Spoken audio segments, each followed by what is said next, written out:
Audio tune.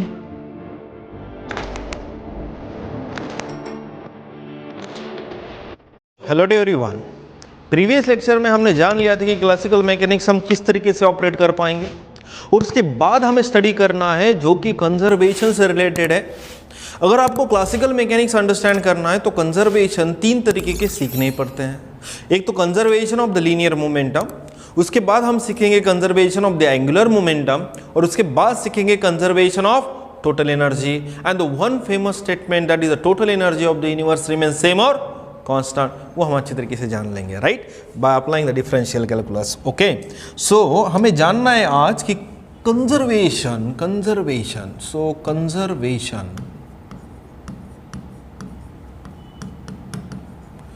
Related to the classical mechanics. तो तीन conservation सीखने पड़ते हैं। एक conservation which is related to the linear momentum here, that is linear momentum, और दूसरा कंजर्वेशन हमें अंडरस्टैंड करना है which is related to the angular momentum,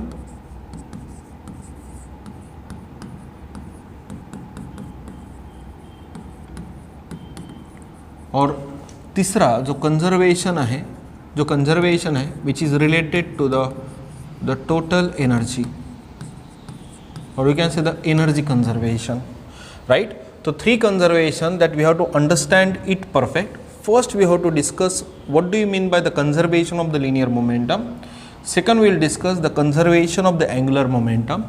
And third one, scenario will make according to the conservation of total energy.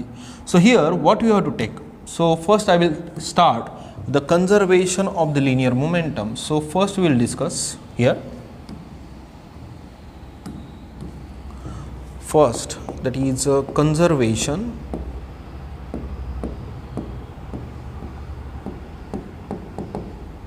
related to the of, or you can say the linear momentum, which is a very simple. So what do you mean by the linear momentum? So linear momentum है क्या? It is nothing but whenever the object, or you can say the particle of having the particular mass is moving along the straight line with the particular velocity which is not equal to 0. So definitely it possesses the momentum which is a product of mass into what? Velocity, right? So linear momentum is nothing but the product, or you can say the linear momentum which is denoted by the P.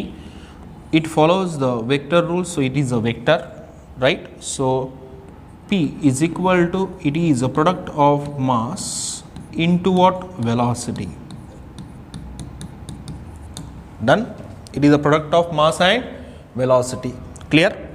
अब linear momentum conserve कब होता है? चलो मान लेते हैं मैं क्या करता हूँ, स्पेस में चले जाता हूँ, I went to the space, और you can say I will take the frictionless horizontal surface, so this is a frictionless horizontal surface.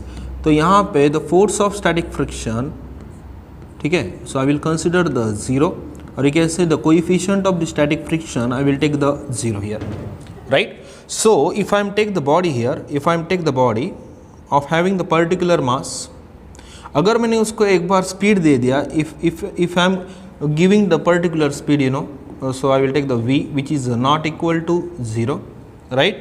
So throughout this motion, now this body is performing the motion by applying the external force upon it, right. So what happened, force मैंने apply किया तो object नहीं किया, इसकी velocity change नहीं होगी. जैसे एक बैट्समैन जब भी बॉल को हिट करता है, तो बॉल की इनिशियल स्पीड उसकी ज़्यादा होती है, बट जैसे जैसे वो बॉल आगे चलते जाता है तो उसकी वेलोसिटी थोड़ी कांस्टेंट होती है, उसकी velocity goes on decreasing due to the frictional force. अब मैं यहाँ पे फ्रिक्शनल फोर्स ही जीरो लिख रहा हूँ, तो मुझे बताएंगे during this motion definitely the body की जो वेलोसिटी है वो चेंज होगी क्या? नहीं होगी. यानी ओवरऑल मास तो उतना ही है, वेलोसिटी उतना है, तो मोमेंटम कितना आएगा? Not equal to zero, but change in momentum होगा क्या? नहीं होगा. यही समझना ज़रूरी है. अगर मैं यहाँ पे, चलो इतना तो समझ में आ गया, velocity is not equal to zero, but throughout this motion the velocity is a constant.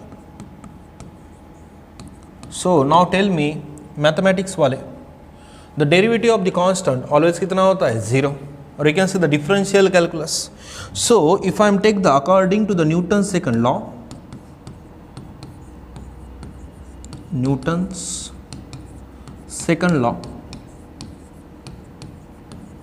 that is a force is nothing but the rate of change of momentum, right?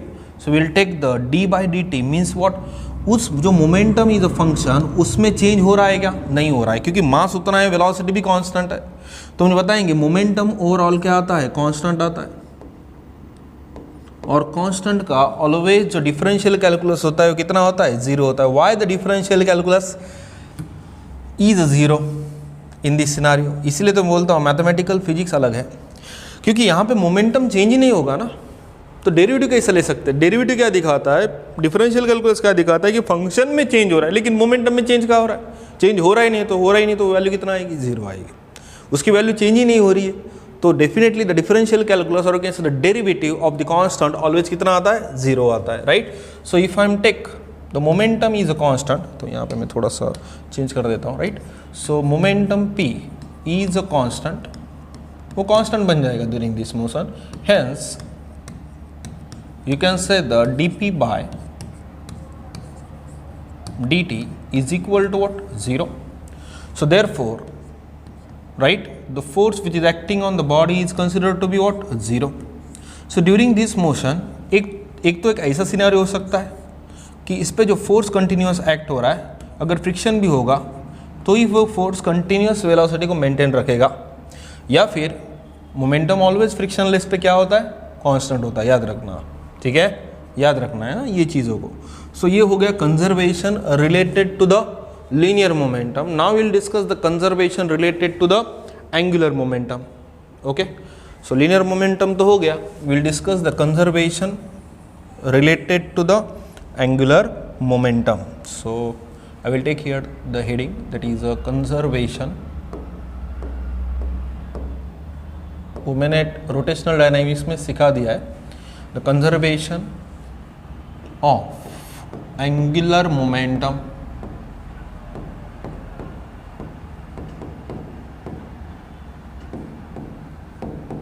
so what is the conservation of the angular momentum। अगर angular momentum ले तो again it is a vector, again rules of the vector को follow करता है, okay।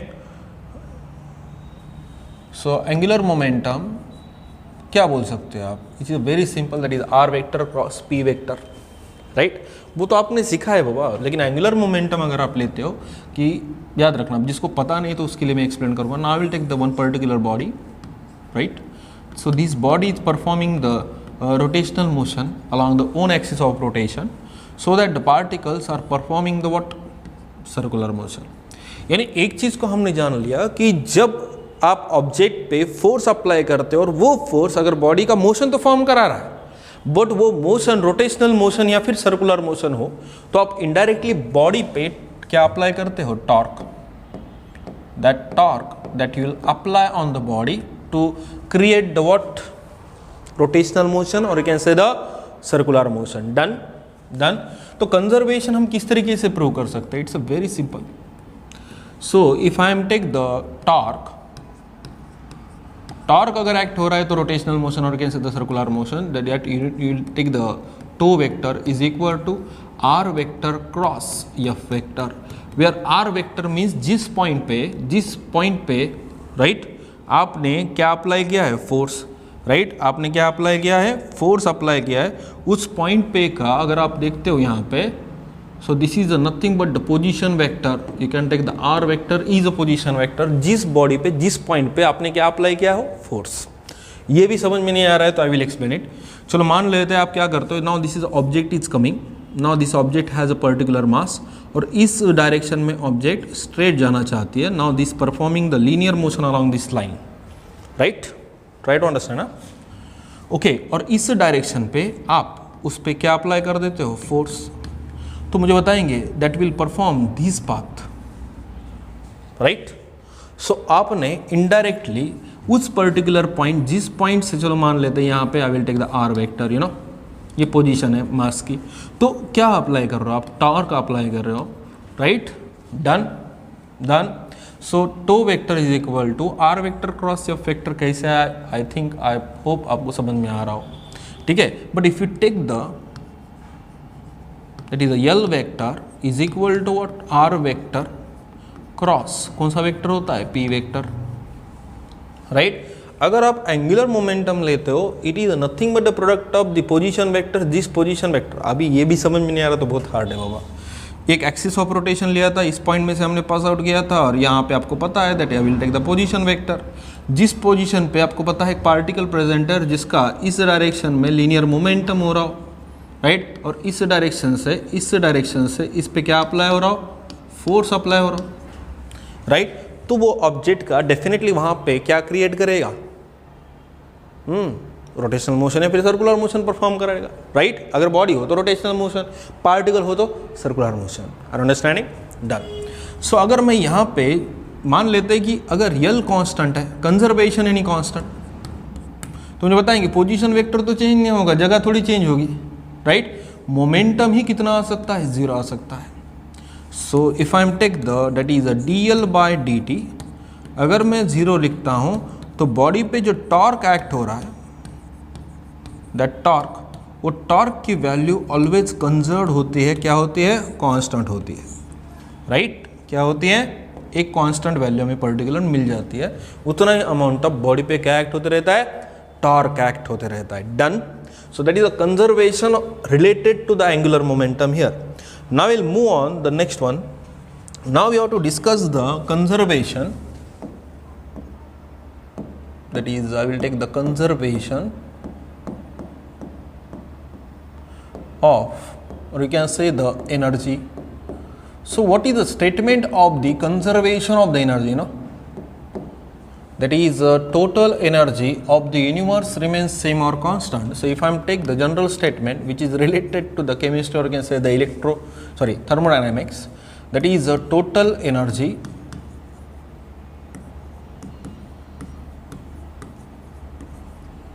is always conserved.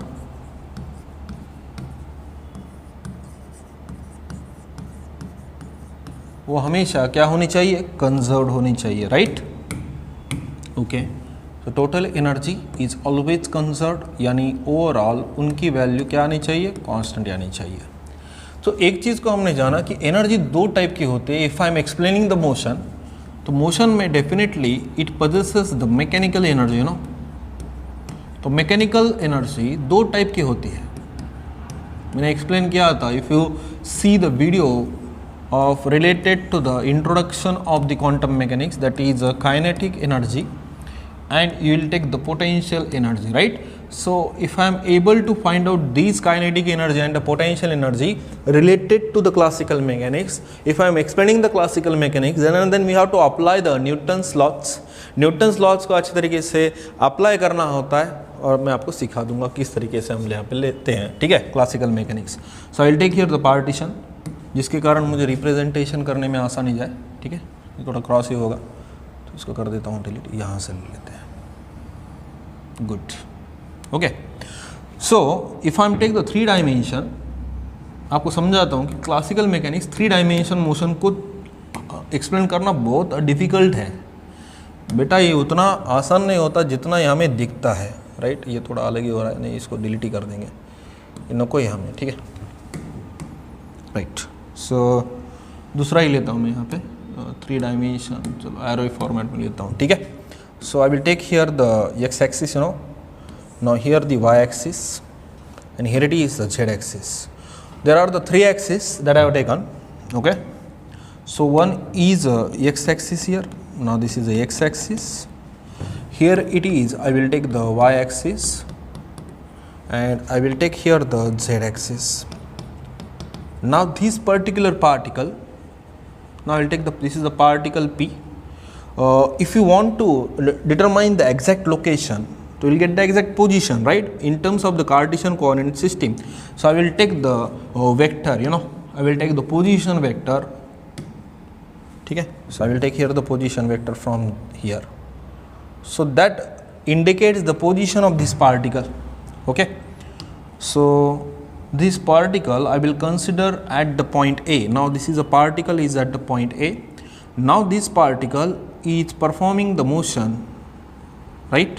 So it get displaced from point A to the point B, right. So you will get the displacement, this is the shortest distance.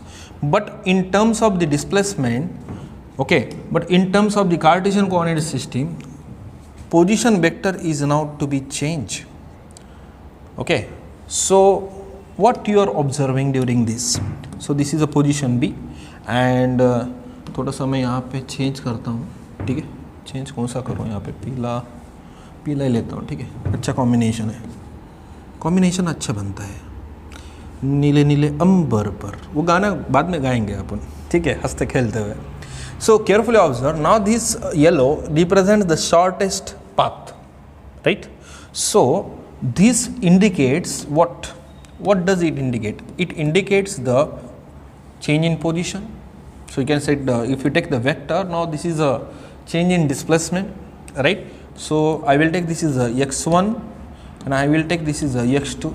So what you have to get, that is a x2 minus x1, right, that is a final position minus initial position के coordinate. So if you want to determine this point, ये point अगर आप लेना चाहते थे और यहाँ particle पे लोकेट करना चाहते, आप पार्टिकल की पोजीशन लोकेट करना चाहते थे, so what you have to take, you have to take the coordinates related to the x, y and z. So if I take the x axis, you know that unit vector I will take the I cap, on the y axis I have to take the unit vector that is a j cap, on the z axis that you have to take the unit vector k cap. So if you want to determine the location of the particle, unknown particle, you know, and this particle is performing the motion, so it carried out that more displacements there continuously, right.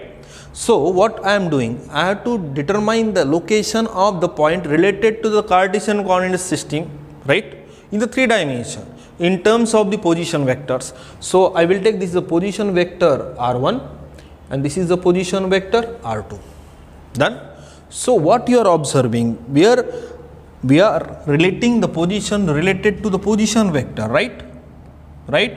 So in the classical mechanics you will take the, remember what I have to use, अभी तक तो जो मैंने किया ना, हमें जो notation लेना है ना वो लेना है. So if I am take the are vector, so R vector हमारे लिए पोजीशन है, लेकिन ये पार्टिकल की क्या दिखाएगा, डिस्प्लेसमेंट दिखाएगा. डन. आर वेक्टर क्या दिखाएगा, डिस्प्लेसमेंट दिखाएगा. डन. अब मुझे बताएंगे, if I am take the rate of change of displacement with respect to time, so I will take here the partition that you can easily understand what I am doing here. Okay,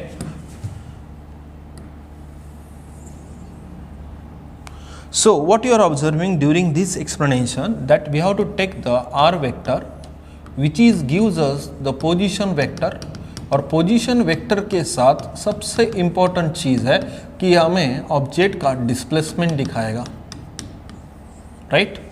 Here, but if I am take the velocity, what is the definition of the velocity? It is the rate of change of displacement with respect to time.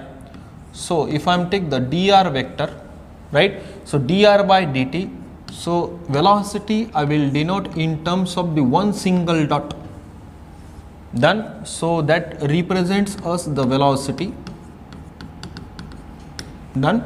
So if I want to determine the acceleration, what is the definition of the velocity, acceleration? It is the rate of change of velocity with respect to what, time.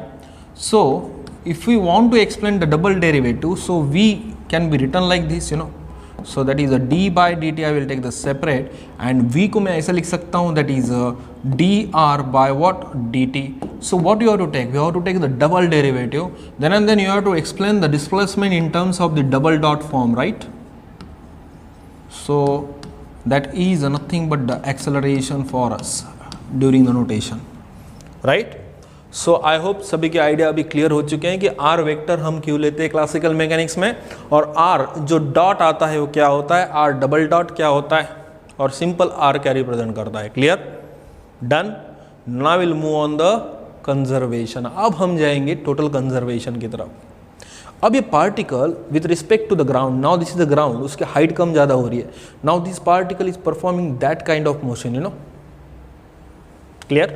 So what is happening? Height goes on increasing, decreasing, and you know if there is height is goes on increasing and decreasing, so generally the gravitational potential energy goes on increasing or decreasing.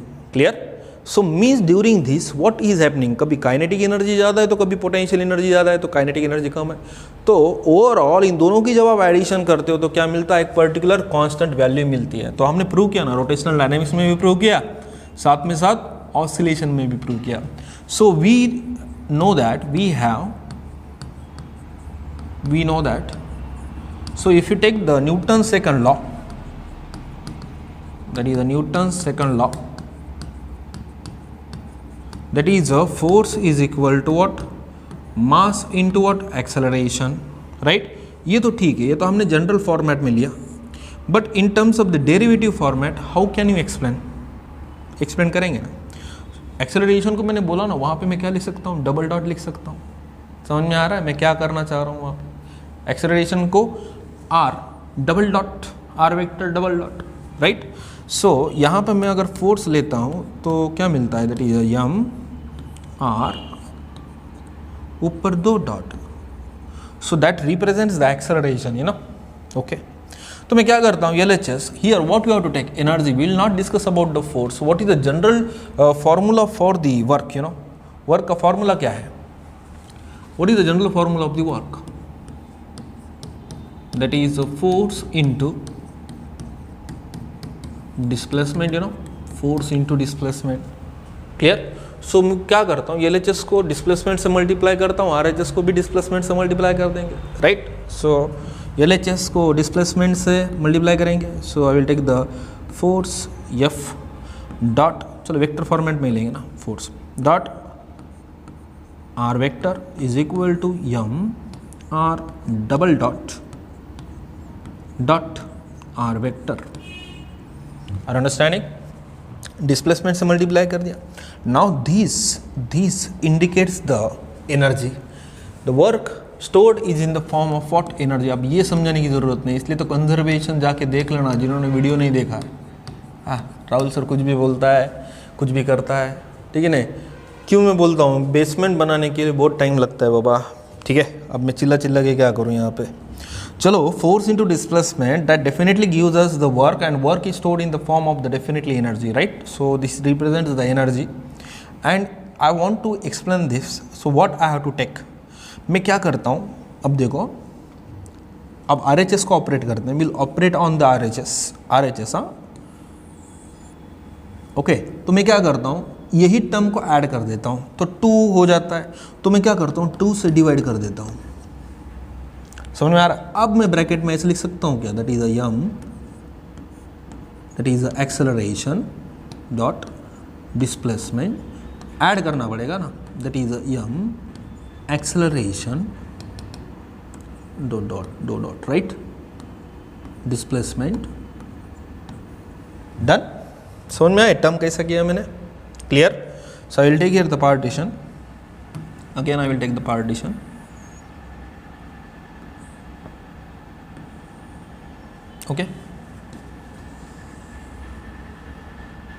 okay right.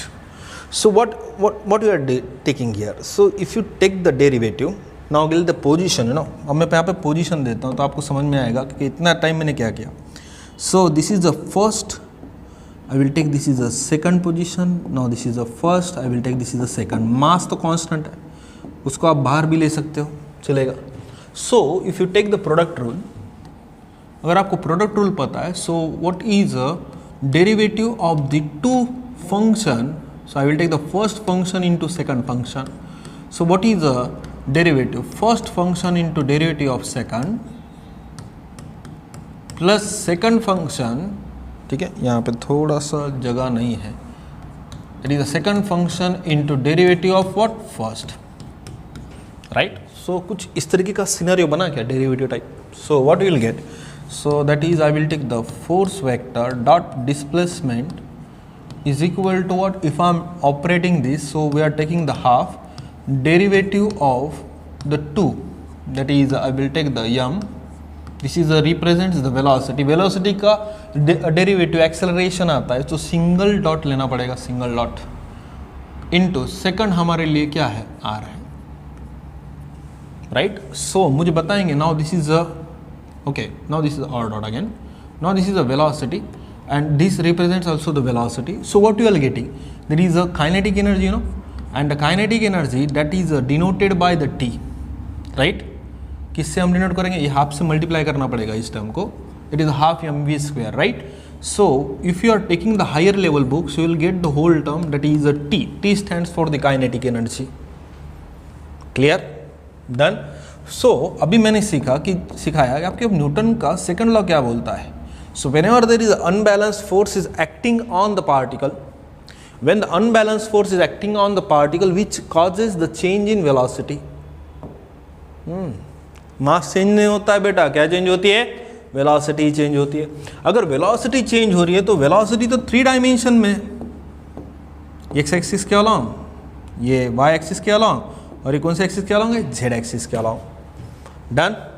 Clear? So if I am take that is the force which causes the operates the change in velocity of an object, right? Done? और r vector तो आपको मालूम है 3 dimension में, that I will take the along the x axis, y axis and z axis. तो इतना simple होता नहीं है हायर लेवल को सिखाने के लिए या फिर पढ़ने के लिए, अंडरस्टैंडिंग ज़रूरी है ना. तो इतने दिन मैंने क्या किया, ये 5-6 महीने जो जितने भी वीडियोस मैंने अपलोड किया है वो बेसमेंट के लिए थे. बिल्डिंग ब्लॉक्स तो अभी बन रहे हैं, राइट? चलो यहाँ पे तो एक चीज़ को भी जाना आना कि यहाँ पे change d, that is I will take the d V by d X I cap plus d V by d Y J cap plus d V by d Z K cap. यानी जो velocity है which is along the what? X axis. अब particle ऐसा जा रहा होगा ना, अभी भी नहीं समझ में आ रहा, ये पेन है ना, कुछ इस तरीके से जा रही होगी, तो एक्स एक्सिस के अलॉन्ग इसकी वेलोसिटी अलग है, वाई एक्सिस के अलॉन्ग वेलोसिटी अलग है, और जेड एक्सिस के अलॉन्ग. इससे पहले भी हमने क्या किया था, रेजोल्यूशन ऑफ द वेक्टर सीखे थे ना. तो रेजोल्यूशन ऑफ द वेक्टर्स अगर आपको आता ही नहीं है तो फिर कैसा करोगे? नहीं, ये मैथ का, अरे मैथ का नहीं, फिजिक्स का पार्ट है भाई. तो यहाँ पे केयरफुली अंडरस्टैंड करो कितना सिंपल है कि if you are taking the vector in the 3 dimension, तो 3 डायमेंशन में that we are taking the resolution of this velocity in 3 dimension. Similarly, we will take the displacement related to the 3. Are understanding? तो 3 axis के along हमें क्या मिलती है? Velocity. अगर आप देखते हो velocity is going to be change with respect to the position, और पोजीशन के हिसाब से अगर आप देखते हो तो I will take the X I cap, जान दो मैं ये पोजीशन देखता हूँ, वाई जे कैप और जेड के कैप, राइट? अगर आप उसकी वेलोसिटी दिखाना चाहते हो तो I will take the D X by D T, so D Y by D T and dz by dt, so that represents the again the velocity component in terms of by taking the time derivative. Clear? So what you are taking this term is represents as the potential energy, right? Clear? So जो ये वाली term है मैं ज़्यादा explain नहीं करूँगा, तो आपके पास बहुत सारे बुक्स ऑनलाइन में भी अवेलेबल है, वो फ्री में पढ़ोगे नहीं आप क्या करोगे भाई, यूट्यूब पे सर्च करोगे, सिंपल. ऐसा नहीं है, मैं सिखाता हूँ, लेकिन मुझे सबसे ज़्यादा ट्रस्ट बुक में इमेजिनेशन कब बढ़ता है, जब हमारे बेसिक कंसेप्ट स्ट्रॉन्ग हो. मैं पढ़ाने से 1 घंटा पढ़ाने से आपका माइंड वॉश ये नहीं होगा, मैं डायरेक्शन दे सकता हूँ, ठीक है? अगर आपको खुद को आगे बढ़ना है तो आपको बहुत रीड करना कंपलसरी है, ठीक है? रीड करना ज़रूरी है, बहुत ज़रूरी है, ठीक है? So if I am take this is you know I will take the potential energy and here it is I will take the total energy. Now if you उधर लेके जाओगे that is total energy plus potential energy, तो 0 overall क्या होती है? Constant ही होता है. सो that is the conservation of the energy, right? Clear? यहाँ पे मैंने 3-4 स्टेप्स को डिलीट किया. क्यों डिलीट किया? वो समझाने के लिए भाई डेरिवेटिव कैसा होता है, how the position and displacement and the velocity is operating during this 3 dimension motion. सबसे डिफिकल्ट है 3 डायमेंशन को एक्सप्लेन करना, ठीक है? ईजी है, अंडरस्टैंडिंग चाहिए, बाकी कुछ नहीं है, ठीक है? So this is the conservation of the energy. So I hope all of you are getting good और बहुत अच्छी से प्रैक्टिस करना. For today we'll stop here. Next video में मिलते हैं नेक्स्ट लेवल एनर्जी के साथ. फिलहाल के लिए स्टॉप होते हैं.